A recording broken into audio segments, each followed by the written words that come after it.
Hi everyone, I am your mentor CP. Welcome to our brand new channel CP Sir Official. आज के इस session में बच्चों हम लोग अनंत लंबाई के एक समान आवेशित सीधे तार के कारण विद्युत क्षेत्र की तीव्रता ज्ञात करना सीखेंगे। इस प्रकार के क्वेश्चंस को सॉल्व करने के लिए बच्चों सबसे पहले हम लोग एक लंबा तथा एक समान रूप से आवेशित सीधा चालक लेना है।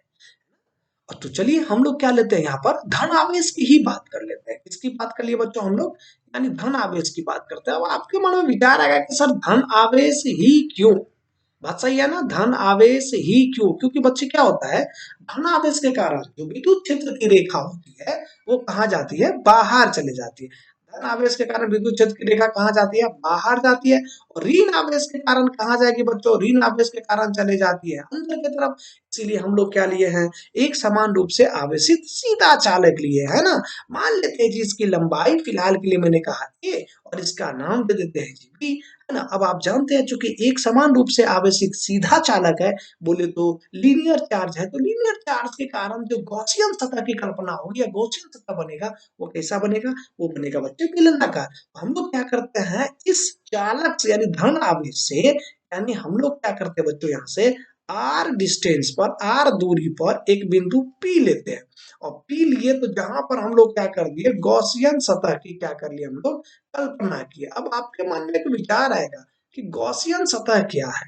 तो गॉसियन सतह होता है वह काल्पनिक सतह जिसके प्रत्येक बिंदु पर विद्युत क्षेत्र की तीव्रता का परिमाण क्या हो जाए, समान हो जाए। उसे क्या बोलोगे, उसे हम लोग कह सकते हैं गॉसियन सतह।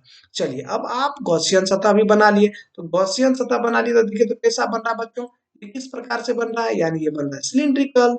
बन रहा है कि नहीं बन रहा है, देखिए सिलिंड्रिकल बन रहा है ना। चलिए तो अब यहाँ पर जो हम लोग बात करने वाले हैं, ये सिलेंडर बन गया, तो सिलेंडर का हम लोग कुछ यहाँ पर क्या करते हैं बच्चे, हम लोग कुछ लंबाई मान लेते हैं। मान लीजिए सिलेंडर की लंबाई कितनी होगी बच्चों, एल मान लिए है।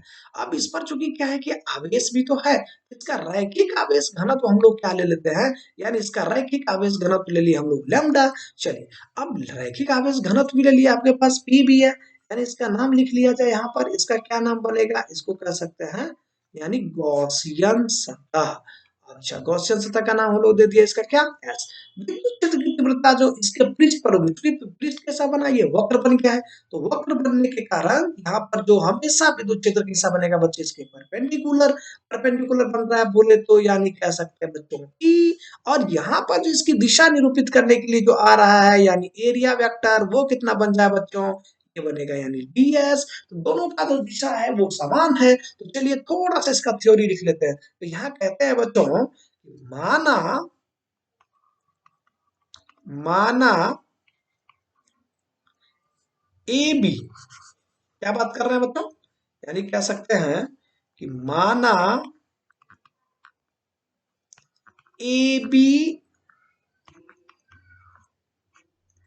एक बहुत लंबा, एक बहुत लंबा सीधा एवं एक समान रूप से, एक समान रूप से आवेशित चालक है, जिसकी प्रति एकांक, जिसकी प्रति एकांक लंबाई में आवेश, अर्थात रैखिक आवेश, रैखिक आवेश घनत्व लैम्डा है। रैखिक आवेश घनत्व क्या है, लैम्डा है। चालक से, चालक से आर दूरी पर, चालक से आर दूरी पर एक बिंदु P है। ध्यान दीजिए, चालक से आर दूरी पर एक बिंदु P है जो निर्वात में स्थित है, निर्वात में स्थित है, पर विद्युत क्षेत्र की तीव्रता ज्ञात करनी है। ये आपको लिखना होगा बच्चों। 5 नंबर पाने के लिए आपको थोड़ा सा ये थ्योरी आपको ये डायग्राम के साथ लिखना होगा।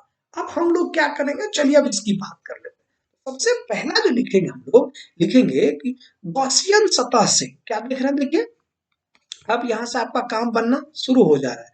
गॉसियन सतह से गुजरने वाला, निकलने वाला जो भी आपको लिखना है, गुजरने वाला विद्युत फ्लक्स, है ना, क्या होगा, विद्युत फ्लक्स। तो यहां से सोचिए फाई इक्वल टू किसके करीब बनता है, फाई इक्वल टू बनेगा कितना, ई और डॉट बोल दीजिए कितना, डीएस।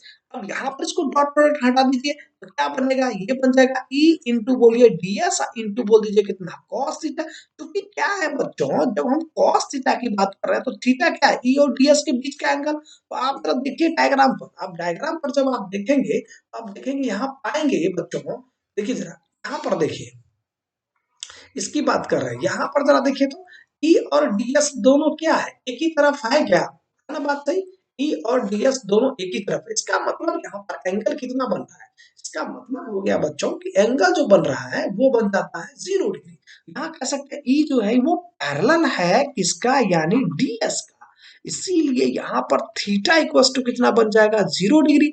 तो यहाँ से बच्चों फाई इक्वल टू बन जाता है ई और इंटू बोलिए डीएस इंटू बोल दीजिए कॉस 0 डिग्री। तो ई कॉस 0 का मतलब कितना हो जाता है, यानी हो जाता है जी 1। तो यहाँ बनेगा ई इंटू डीएस और इंटू बन रहा है कितना 1।